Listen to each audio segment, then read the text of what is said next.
How you doing, guys?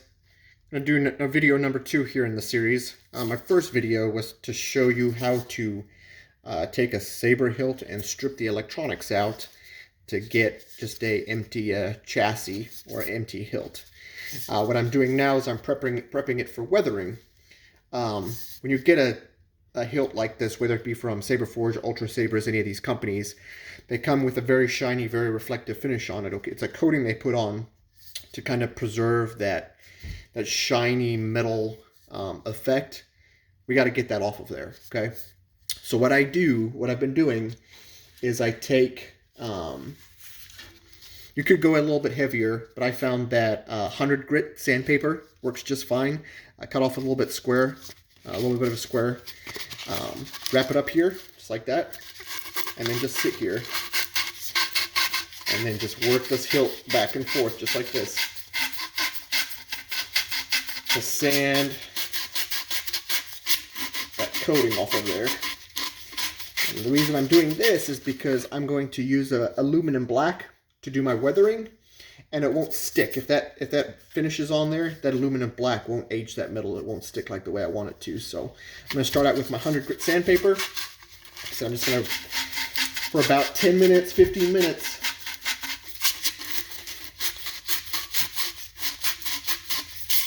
I'm really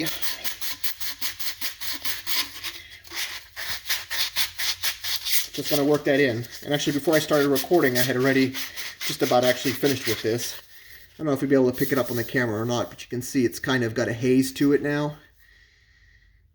And that's because I've sanded off pretty much the majority of that shiny, reflective, protective coating that's been on there. What I've been doing as well is taking my sandpaper, folding it in half, making a sharp little crease. That way these ridges right here on the hilts that I'm working on, I can get in there and get those ridges cleaned out.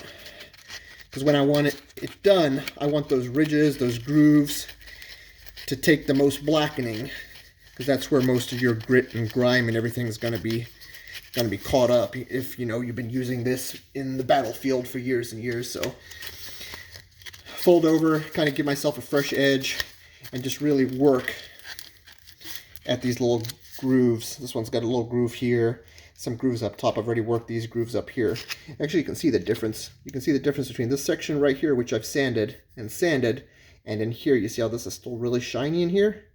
It's because I haven't got that yet. I need to get in there and get that shininess, get that coating off of there. So I'm going to start with my 100 grit, and then after I'm done, it's going to be super rough.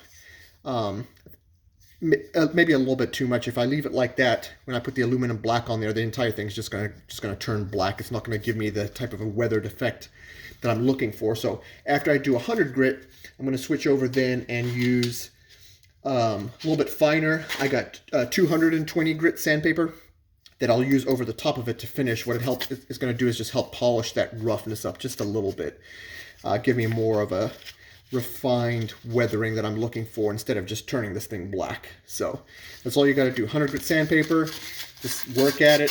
It's going to look like you ruined it at first because of the scrapes and the lines, but once you work at it and really keep working that sandpaper in to get that coating out, it's going to give you a nice even finish. It's nice hazy finish. It's really going to get, like I said, that protective coat out. So I'm going to work on these little grooves right here. I'm going to get those sanded out because the emitter the theory is where the plasma blade comes out, this is probably going to be the most black burnt section of your saber. So I'm going to really make sure that I get that sanded down really rough. That way it takes that blackening very well. So I'm going to work on those little few little grooves there. Then I'm going to finish up. I'm going to polish it up with my 220, run my 220 over it a little bit just to kind of smooth it up a little bit, and then be on to video of the series number 3, show you the process for weathering.